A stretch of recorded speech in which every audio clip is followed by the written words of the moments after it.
Yeah, time. so did I. Yeah. That's my dad, yeah. What, your dad as well? No, I did confirmation. Okay, Yeah. That's how far I got.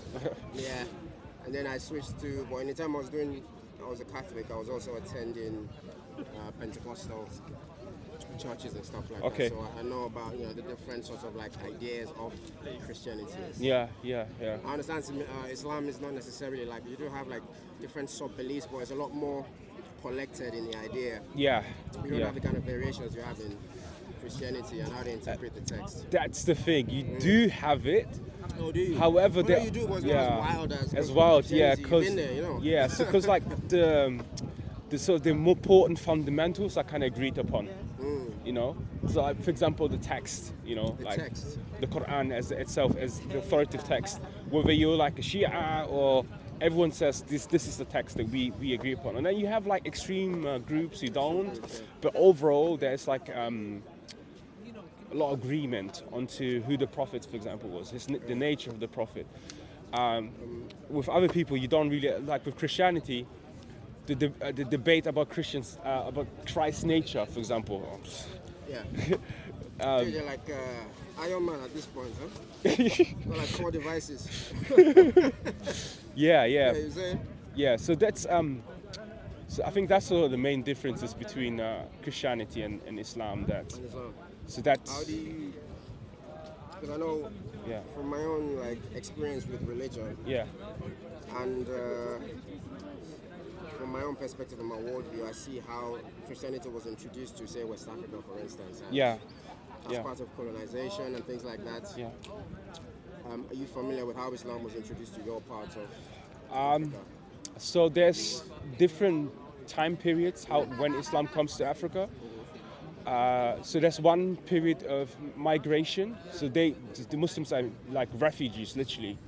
Yeah. This is towards the time of the Prophet was still alive. So, but then that doesn't really have, and God knows best, but there isn't a significant impact there. Islam doesn't start spreading from the first refugees because a lot of them moved to Ethiopia, Lagos, and then moved back once they have Medina to go to. There's obviously reports that some Muslims stayed behind, but I don't think it was a significant number that has had an impact on the socio-economical situation in Ethiopia. How were you introduced to Islam? I was introduced to Islam. I had loads of Muslim friends, and growing up in a religious household myself, I was always kind of interested in religion anyway. So it was like, I remember I was 14, so I became Muslim when I was 16 years old. So I remember when I was 14. Was it here or back? Were you Muslim here or back home? No, back home. So I grew up in Germany. Oh, did you? Yeah, I grew up in Germany, and over there there's loads of like. Where do you consider home? Do you consider Congo, Germany, or here? Spiritually and ancestrally, I'm like Congolese in and out. The way I dress, everything, right? Yeah. My attitude towards certain things. I get that. But then I have split identities as well. Do you know what I mean? I identify with like Germany as a place. Some values you pick up from different places. Naturally. Yeah. But you were asking me about like the introduction of Islam, but there's different time periods. Some of them are through trade and to me. You get introduced to Islam. Yeah, so it was really just a socio situation, being around Muslims. I was like, raw, they're very young, they're very dedicated to their religion. And I was a very staunch Christian at one point. I was like, nah, I'm never gonna sort of leave Christianity. Yeah. Like, that's what my parents grew me up. But then I remember when I was 14, I had this conversation with a Muslim friend of mine, and he was telling me about the prophets. I was like, what the hell? Like, it's very similar to what I believe, isn't it? There's not much differences. And I feel like that maybe perhaps might have been like the first time I saw Islam in a different light, and then slowly, man, I was socializing. I remember I was not fasting, and a very good friend of mine, his mom, she had made food for me to break my fast. She's like, come. I wasn't fasting. She's like, come join, eat with us. I think that's another thing as well that's worth noting is part of what I said earlier, where there's this sort of like attempt at point scoring where people just demonize the person you're talking to. Yeah. The problem with that is it makes it hard to see things from the other person's perspective. Yeah. You understand? Yeah. Yeah. So when you say that, like I grew up around like one of my best friends were Muslim growing up. Yeah. Lucky, which is lucky for me because I didn't. Sorry, excuse me. No, sorry.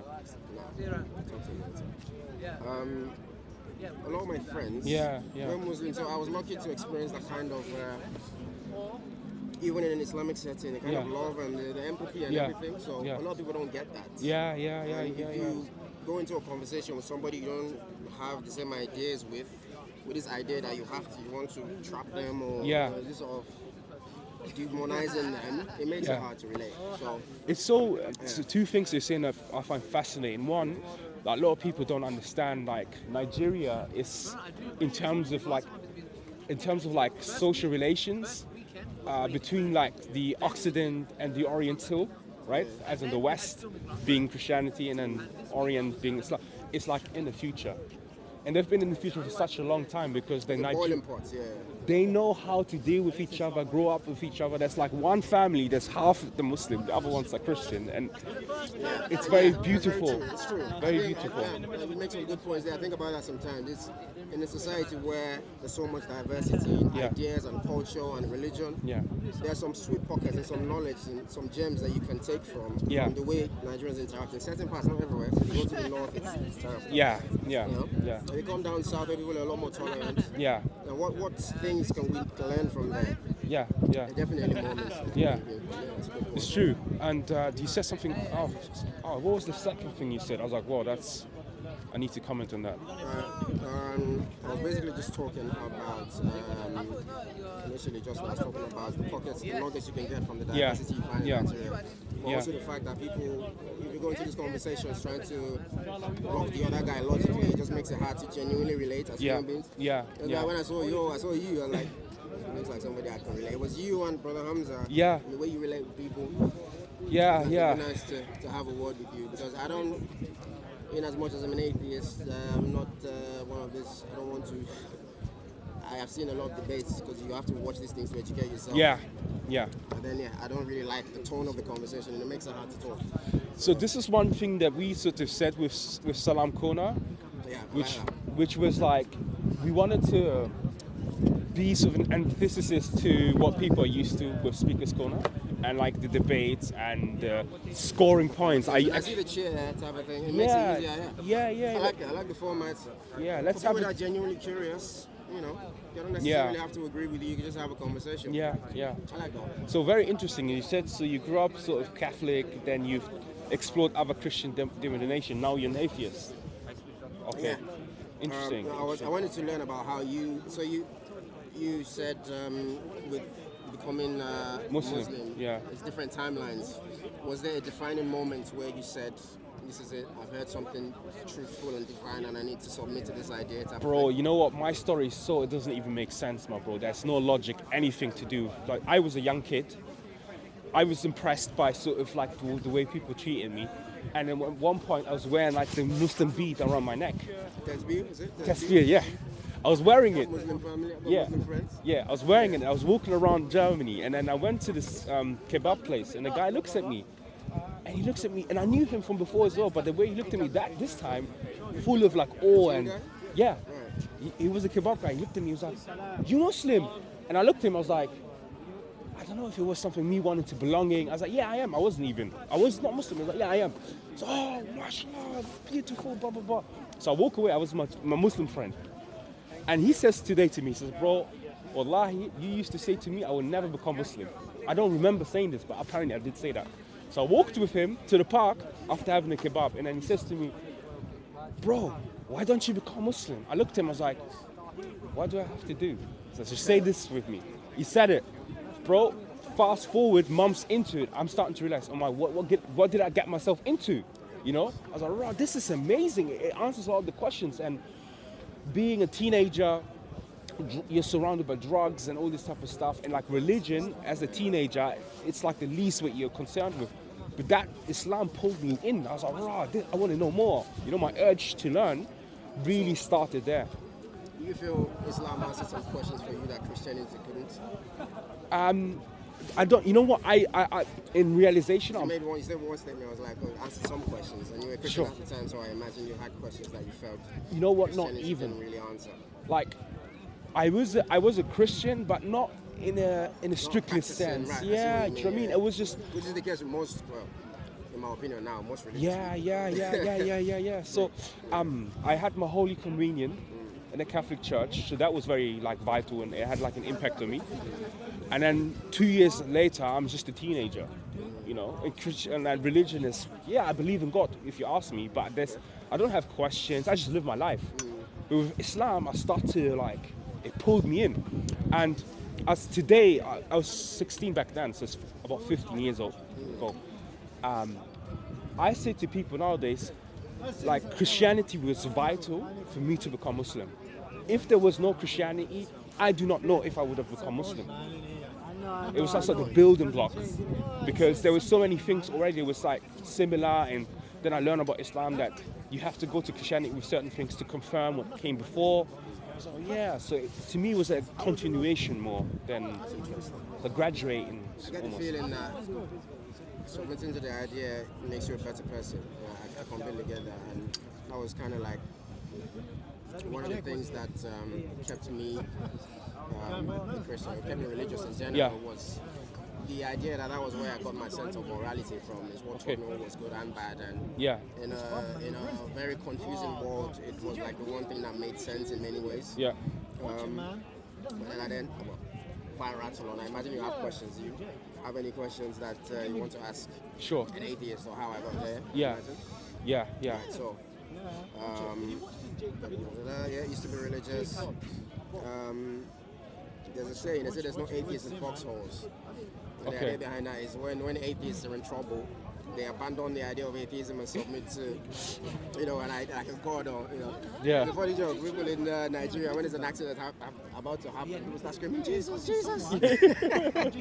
Brother, he's telling me yesterday about some woman. Anyway, go too off on a tangent, because people might be watching, they might want to get some useful stuff from this. Anyway, I became non-religious when I started to. It was actually when I wanted to know more about God. Yeah. Are you recording, eh? Have you recorded? Is this recording? Do you wanna? Yeah. Let me put the mic, sir. Sure. Because I do you want a mic on me as well? Yeah. Let me clear my nose. Sorry. Get the stage ready. Stage ready, yeah. What do you believe, brother? I'm not religious. Sorry? Atheist. I'm not really hung up on the labels, but I go with.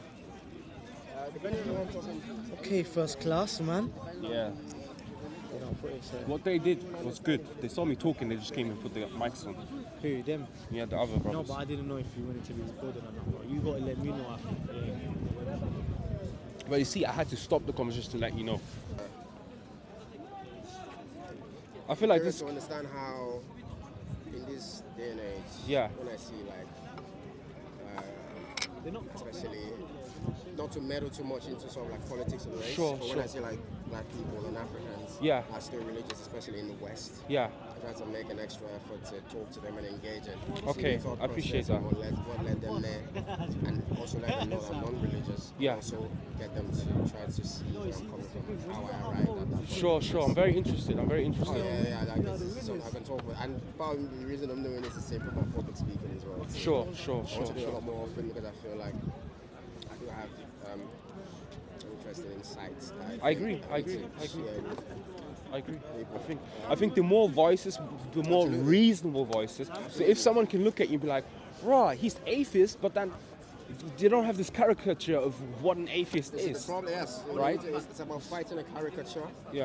And encouraging conversation, especially in the black space. Yeah, I agree. Record tons, and I'm not going to be referring to that much, but it's kind of like the driving idea. I agree. Encourage that kind of conversation. I think it's very much needed. Because you know what, with me as well, as a religious person, I can, someone as a Muslim who identifies as a Muslim, I can also step away and look like, okay, this is something else. This is me and my brother, my black brother. Yes. We have to respect that. You know why? as somebody that used to be in a religion as well, it's easy to completely submit to the idea to the point where you might, without sounding disrespectful, you might lose context of certain things as well. And to an extent, I feel like that's by design. And there are some strong forces that are in play here. But we'll talk in detail. Bro, one of your mics. Which one? This one. You see? This one here. Where's your mic? This one. No, let me see. Let me see this one.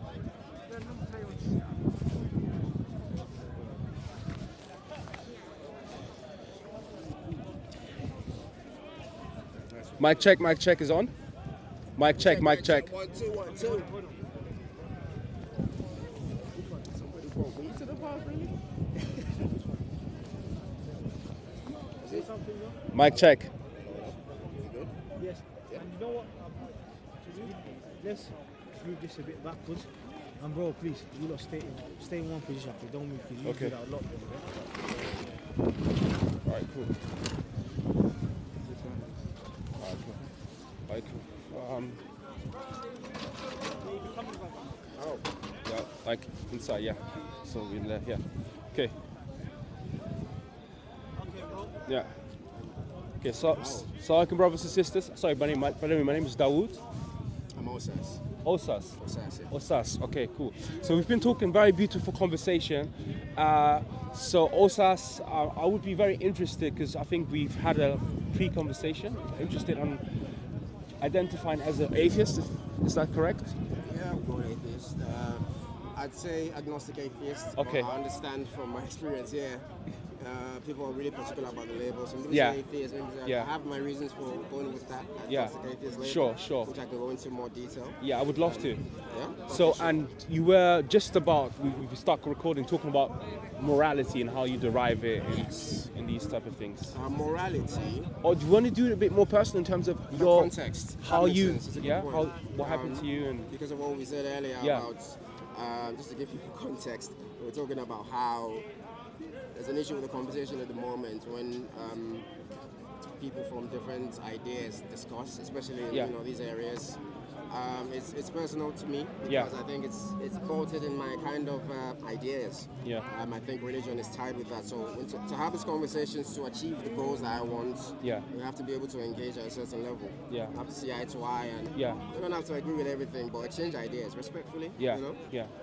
So I was born into a Catholic family.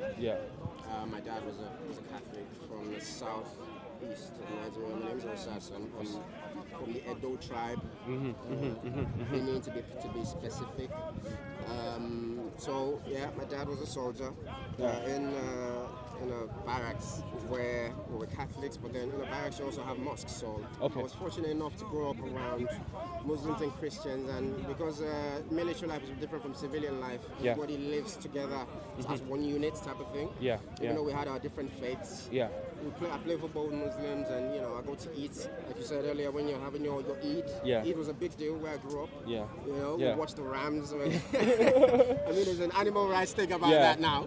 But the point I'm trying to make is I saw the beauty of Islam growing up, and I was lucky to experience it because coming to the West and growing up here, I can see how that can be. You can have like caricatures of these ideas, and people can immediately demonize, something, and it makes it hard to engage. So I to give a context, yes, I grew up in that kind of setting, and I lost my dad at when I was 10, 11, 12-ish. But still remaining Christian. I moved to the UK in my late teens. I was still a Christian, but at that point I had become Pentecostal. Because my dad was a Catholic in the family, so we switched. Became Pentecostal and do the whole Holy Ghost and everything. I did everything. Except speaking in tongues, that always felt funny to me, even as a Christian. It just, so I did everything. I did preaching. I would go and I would dream, and things would come to pass. So I experienced all these things. I experienced feeling the presence of the Holy Spirit and everything. So when did I start to switch ideas? This was when I moved to the UK. And in my evangelism, when I talk to people, I hear these different ideas that strike me weird because it's like, that's funny. This is not what I was taught. Evolution and all that stuff, and what we were taught in church at the time, you know, they give you these answers, or when you ask too many questions, it doesn't sit right with the pastor, or the guy clearly doesn't know what he's talking, you can see he's just prophet or whatever. So something always felt funny, but I genuinely believe that, you know, faith is blind, it's not by sight, it's blind. So, when did I start to change? I started to change when I wanted to genuinely know God.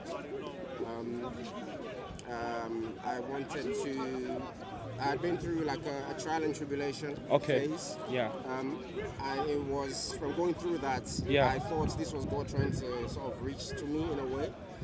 So I went in on the religion and tried to understand the theology, history, context, and all that stuff, because that's just the way I learned. So that way when I have these conversations with people, I can defend religion well. Sure.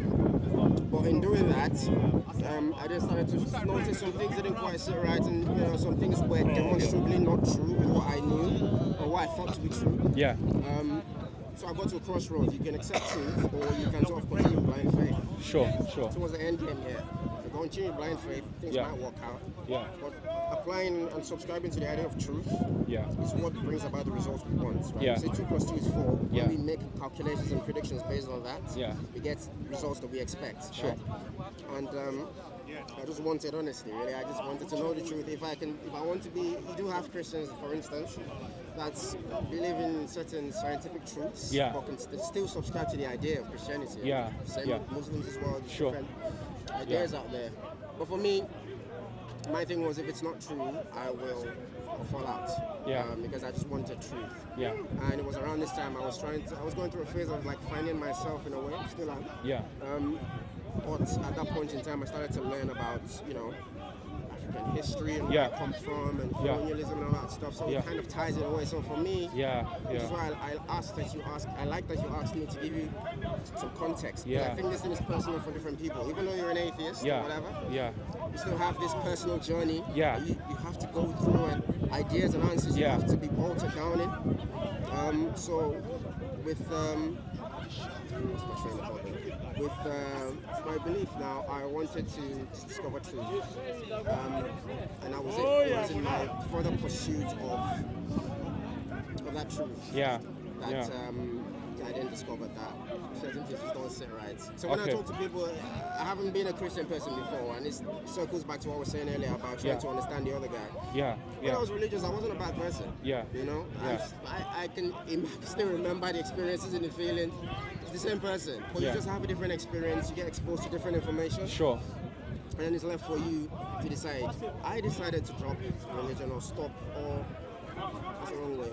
I decided to employ a new type of approach or system of thinking, which is skepticism. And not just for religions, for everything. Because I then discovered that people lie and history can be, you know, twisted and all that stuff.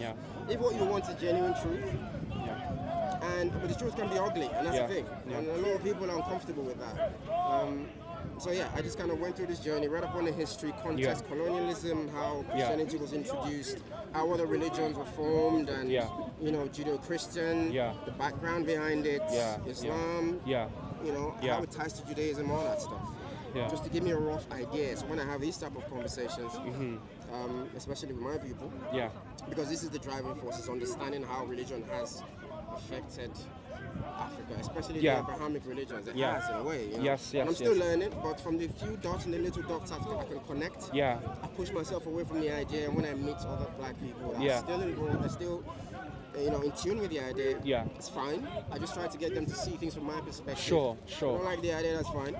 I believe religion is something that is a tool, can be used to, like a knife.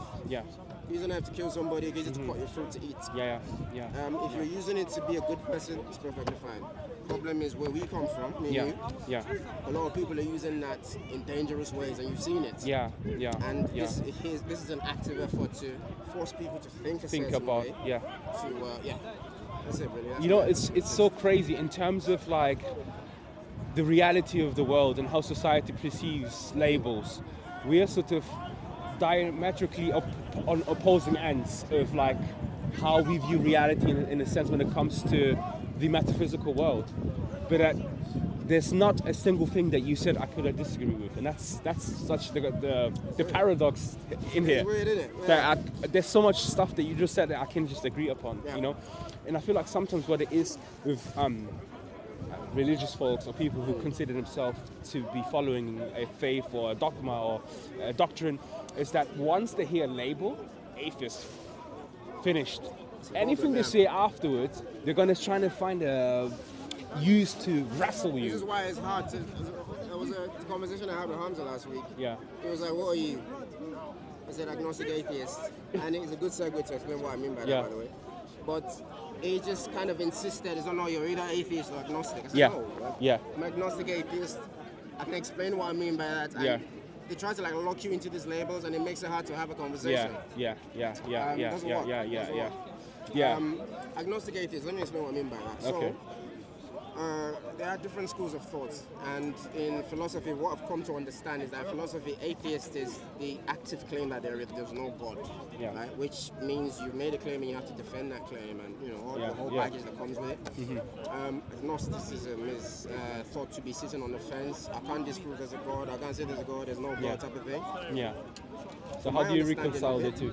Sorry? How do you reconcile the two? Right. From my understanding of it and the definition of it, a theist is somebody that believes. Yeah. Right? An agnostic is somebody that knows, that claims to know. So you have people, and you do have people, and this will make sense to you now. You do have people in the faith that claim they believe in God, but they don't know that God exists. Okay. And you do have people that claim that they believe, but they also know. You see, I've seen those Christians. I'm sure you've met those people too. Right. So the point is, theism speaks to belief. Gnosticism speaks to knowledge. So an atheist doesn't know, doesn't believe rather. An agnostic doesn't know. So an agnostic atheist is one who doesn't believe or doesn't claim to believe, but also doesn't know. One that lacks belief and doesn't know. Just to make that differentiation between people that might believe, or rather, that might believe but don't claim to know. And then people that believe but also claim to know. Does that make sense? Because, to be honest, I feel like I personally don't understand why there is such an emphasis. I mean, definitions are important, but I don't, because I remember there was a brother here from America, Jake, and he had the same conversation with someone else, and he said, well, it doesn't, there is no way that you can be an agnostic and an atheist at the same time. But I'm thinking in terms of like the elasticity of like language and the way language changes, it's very hard to pinpoint something's definitions. That's why it helps to understand the terms on which when people talk, it's like, what do you mean when you say this? It's exactly because of that, because language is very nuanced. You say one thing, one word can have a similar meaning, but under different contexts, it might mean something else. So it helps to clarify, and it also helps to be talking with somebody that's willing to go there with you. Because some people just go, no, you're an atheist, it's like this, or you know? For me personally, I don't see why there is a need to be so stringent on like, hung up on like definitions. If you personally, because I do see this, I've met people before, and no one can deny this, they say, look, I do not know if there's a God, but I believe there's something. It does. People like that do exist. To bring it back to the conversation, because I see the guys asking how many minutes. No, that's fine, it's fine. Content. You do believe in God, right? What convinces you that this God is the God that you worship? Okay. So, when I became Muslim, that was the first time I was very intimate in terms of my spirituality and aware and conscious about spirituality. I was very actively seeking it, you know. And when I had Islam, that was sufficient to me, you know. There was no other questions popping up. I was just living my life as a Muslim. I was content. But then as you keep learning and you're engaging with other people, there are obviously questions that are popping up. And I think the first very question that I was starting to have was my relationship to Christianity. Because being of a Christian background, I was like, okay, I used to be Christian. What is Christianity? Right? And with time and learning and engaging with people, my appreciation for Christianity became very authentic, in the sense that I understood what Christianity, the tenets of Christianity, and I also was able to look at some things in Christianity like, okay, you know what, I'm not convinced by that. Talking about conviction, right? There were certain things, okay, I'm not convinced by that, based upon this and that. So when it came to Islam, I think the first thing that really convinced me was the Prophet Muhammad's life and him as a prophet. I remember when I said to you previously off camera, when I was 14 years old, I had a conversation with another Muslim, and we were talking about the prophets, and I was so amazed at the striking resemblance between those people. And those men or prophets, they make claims. They make certain claims about God and make certain claims about humanity. And I was impressed by the way the prophet lived as a person. And then, when I was convinced by him, I started to engage even more with the Quran as the text. And it started to reveal itself even more. And I was like, wow, this stuff is just, do you know what I mean? There's answers to questions that I have. It has a chronology. It coincides with me as a Christian previously. You know, it talks about things that certain systems do not talk about or are silent about, or maybe it's lost in history. Like, for example, Buddhism, something that I've started looking into it a bit more. So Buddhism, there's certain things Buddhism just doesn't comment on. It says it's not necessary for you to know. No, Islam does comment on it, and that I have questions. Buddhism might not want to. Let me give you an example of Buddhism, for example. They don't give you necessary answers, from what I understand, about the soul or about gods and your relationships to gods. It's more about reduction of harm and pain, you know, to live your life as painless as possible. And that there's these four noble truths that you have to follow. That's interesting. You know, right? funny, in all my research into religions, yeah, Buddhism is what I have found to be the most relatable in terms of interesting. The realities of life that I've come to, okay, you know, to come to terms with. Yeah. You know, life is suffering, those kind of yeah. ideas and the values that you have to come up with yourself to give your life meaning. Yeah. That kind of Yeah. idea. Yeah. I can see why you don't necessarily need to invoke the idea of a soul from that, which is why you could argue that they don't have those kind of texts in there. Yeah. My pushback with the soul statement would be, how do we know we have a soul? Yeah. How do you know you have a soul? How do I know that I have a soul? I mean, first of all, it's via religious text. But if I was to divorce and leave it, there is something that makes me who I am and makes who you are. That's just like, I mean, soul in Greek means pneuma, right? Breath.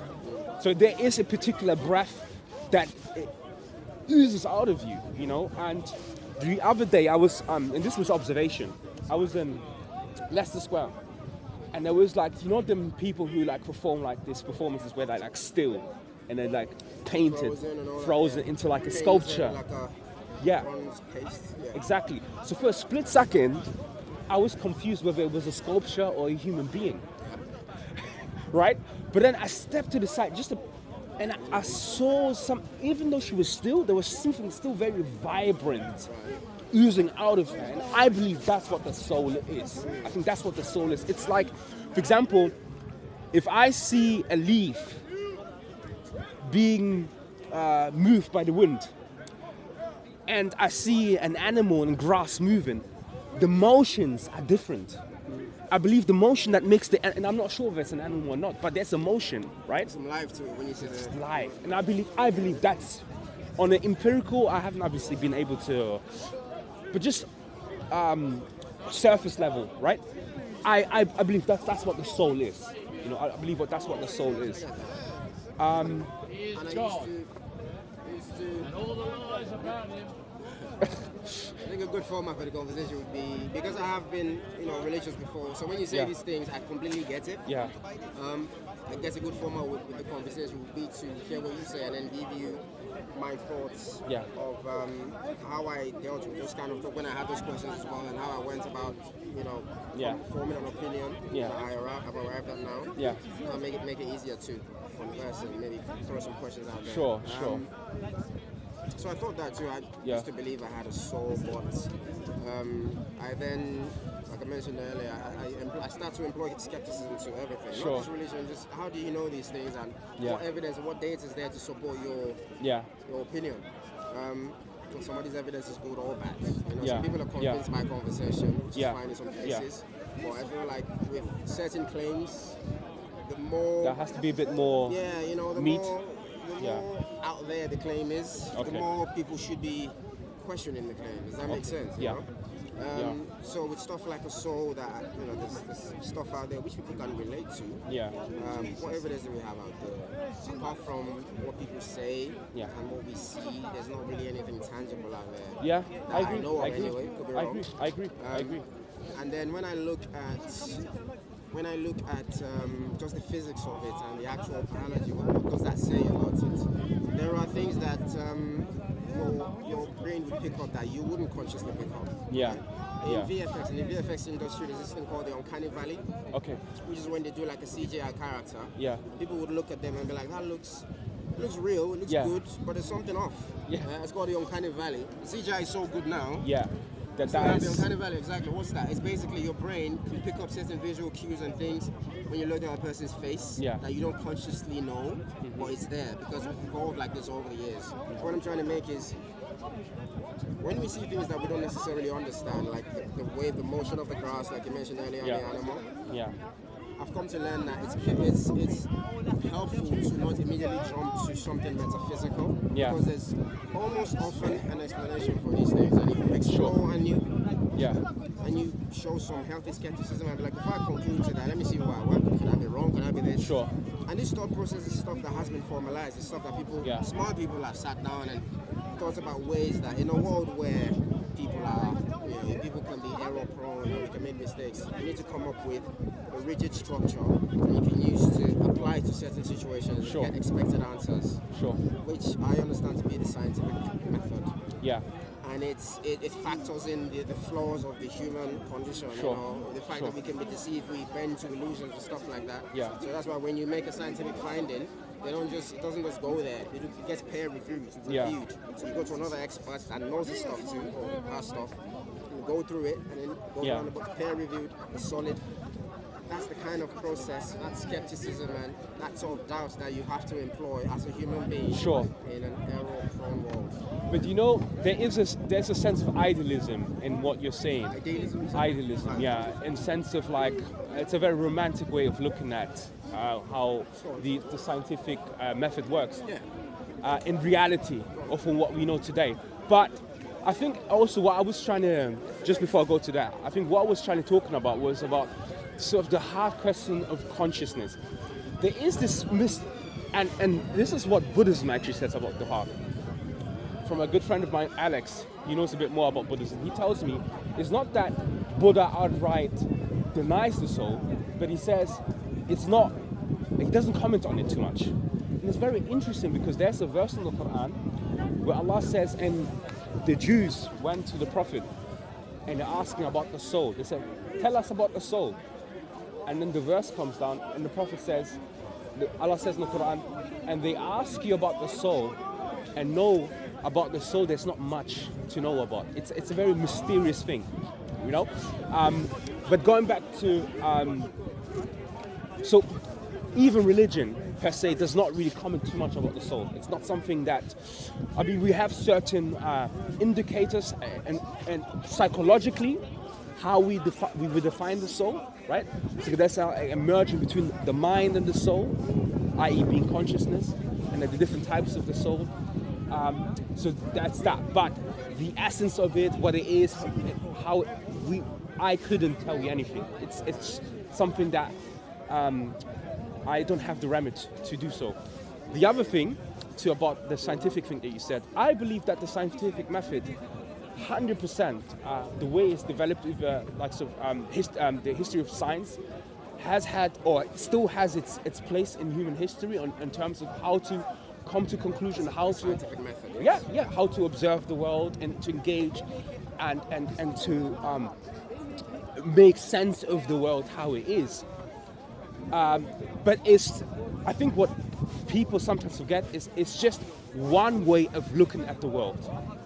It's one way. It's not. Yes, I agree. Even like if you look in like the history of science, it's one category amongst many. There's people like Husserl, for example, a phenomenologist who looks at the world from like a phenomenological point of view, as an phenomenological point of view, as a phenomenological. Oh, okay.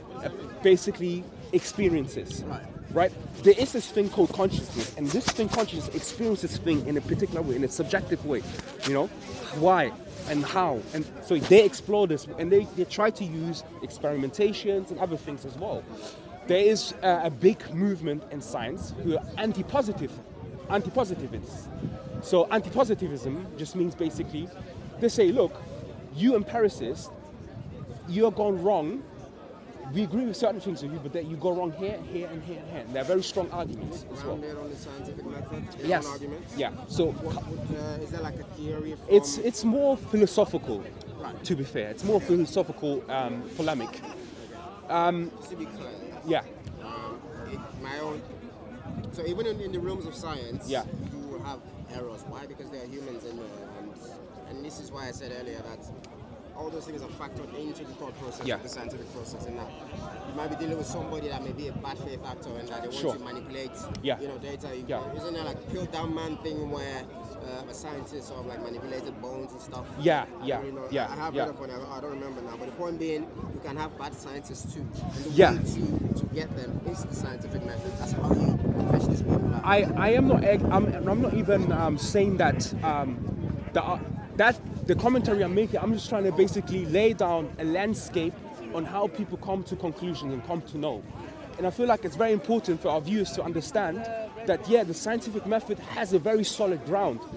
But if you look at the history of like how people come to know, epistemology, there are various of ways on how to come to know. The scientific method is a contester among many. That's the point I'm trying to make. Just quickly, sorry, let me... So going back to what you're saying about peer reviews and... So, for example, one of the critiques that we have today against the scientific method, and bear in mind, I think that the scientific method is a sophisticated way on how to come to know certain things, you know? But there are certain things you perhaps might not be able to know. The two criticisms that we have today is that, one, the academia has been suffering for decades now. This thing called the reproduction crisis, i.e. So basically, they've been basically looking at certain findings that people have acquired through the scientific method, and they've tried to replicate certain methods, and they would fail all the time. So basically, say for example, there was an established theory and it's been tested in the past, and someone would come, 50 years later, and they would try to do the same experiment, and there would be a struggle to replicate the same study. And it's not just one person, there comes another person, and then obviously the question is, well, if this was established at one point and it was peer reviewed, why can't we replicate it? Do you have any examples? I can't think of definite examples, but this is something, if you look into it, the crisis of reproduction of experiments, this is something that we struggle nowadays with the scientific community. The second thing is peer reviews. We have a massive issue with peer reviews as we speak right now in the academic community, which is the way money is allocated and the way money is won to fund studies is based upon industry, particular industries. So if you want your study to be, be funded, you almost have to politically align yourself with certain industries in order to get funding. That's one. That then causes an issue where people do not have the time or the resources to peer review stuff. So, for example, there's a study, there's actually an experiment academics have done, but this was back in 2017. It was an academic journal, right? And there was a paper, it was cited and everything else, but the claims in there were bogus, right? And they did an experiment. So, look, let's see if there'll be... This is a science journal. Yeah. Right. Let's see, an established one as well, by the way. Yeah. Let's see if they're going to be able to pick up on, and it worked. It basically worked. They didn't pick it up. They published the thing. So this was just a snapshot on what has really happened in the academic community, that there is not enough funds. People do it on their free time to peer review. So peer review is a tool that is good, by the way. I'm not saying it's bad, but it has definitely its problems in the modern world. And this is pretty much what the scientific method is kind of based upon in the past. There are certain studies, there are certain experiments you as a person have never done yourself, nor have you gone to look at them. But there's a trust, integrity between scientists, to trust your fellow scientists, that this very thing has been peer reviewed, this thing has been experimented, therefore I can take this on and, what's it called, propagate the idea or the theory. And I am not a purist in that sense. I understand that human beings have limitations, and I also understand that, and that's my last thing I'm saying, sorry, right? And I also understand that progress in knowledge, in acquiring knowledge, epistemology is dialectical, i.e., one day we believe this, then a different information comes in, then we believe that. And we build ourselves up with time. You know? That last statement. Yeah. When you say one day we believe this and the other day we believe that, the new belief, does it go against the previous belief? Yeah, so opinion? yeah. So there might have been like the belief that the earth was, flat, and then, right? And we know now, no, it's a globe, right? So it changes, and I feel like there's room for it to happen. And I don't think because of that, the scientific method. Excuse me. The scientific method. Assalamu alaikum. I'm recording, Habibi. Oh, sorry. Yeah. So I don't believe that the scientific method, because of that, is bad, but it's good for certain things.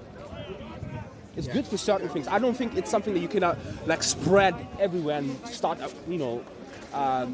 arbitrarily apply it to everything in reality. You don't believe what was the last statement? I don't believe that the scientific method is a method that you can just spread thin at all areas of life, and I think reality is just too complex to do that. I get that. I think the scientific method is, like I said earlier, is a result of all these issues you mentioned. Yeah. Where we live in an error-prone world where there are people, the bad faith actors that want to manipulate things and all that stuff. Yeah. The idea behind the method is, if done correctly, again, it's a tool, like you said. Yeah. It can be done well, it can be done badly. So you will find these things where, in journals, and again, we're talking about scientific journals. That's another thing I was going to mention. But if I get there, with the scientific method, it's designed, especially the peer review process, if done properly, and the idea behind it is to remove any sort of subjectivity from the process, especially with the hard sciences. So we're talking physics, we're talking your chemistry and your biology and all that. Sure. All these things, right? The scientific discoveries from there are things that are verifiable, and things that, when done properly, irrespective of who does it, those constants are true, right? So things like the idea of evolution and things that are verifiable. Quantifiable, the more quantifiable, the better. I feel like they need to round up. Is that? Yeah, unfortunately, but you know what? We'll exchange these. Ourselves. Bro, we need to have this conversation. You have to be a more recurring. What's it called, guest and talk and say what you think and how you view reality. I think there's room for genuine conversation to be had, and there are people out there that just want to know the truth. I think that's why I choose to engage with religious people, because I used to be religious, and my thing then was I just wanted truth. If you want to believe in faith or whatever, it's perfectly fine.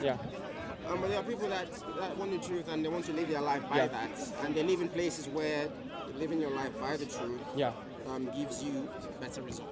That's my closing statement. Definitely. You know what? I will try to remember this point, and next time you come back, because I know you had a very good rebuttal coming, but with time constraints, I really appreciate. Salam alaikum, brother, sister. Again, you saw this a beautiful exchange.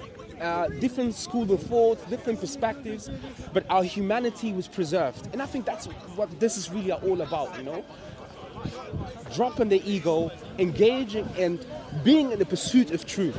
That's what this is all about, man. This is what life is all about. Anyway, thank you very much, and assalamu alaikum wa rahmatullahi wa barakatuh.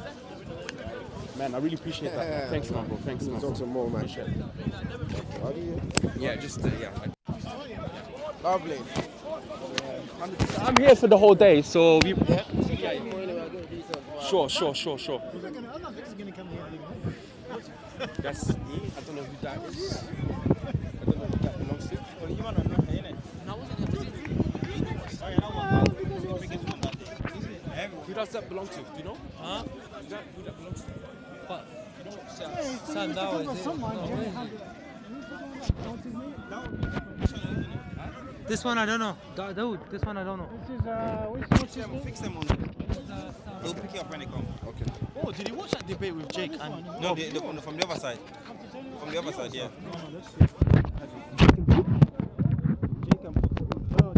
oh, was that? Up, yeah.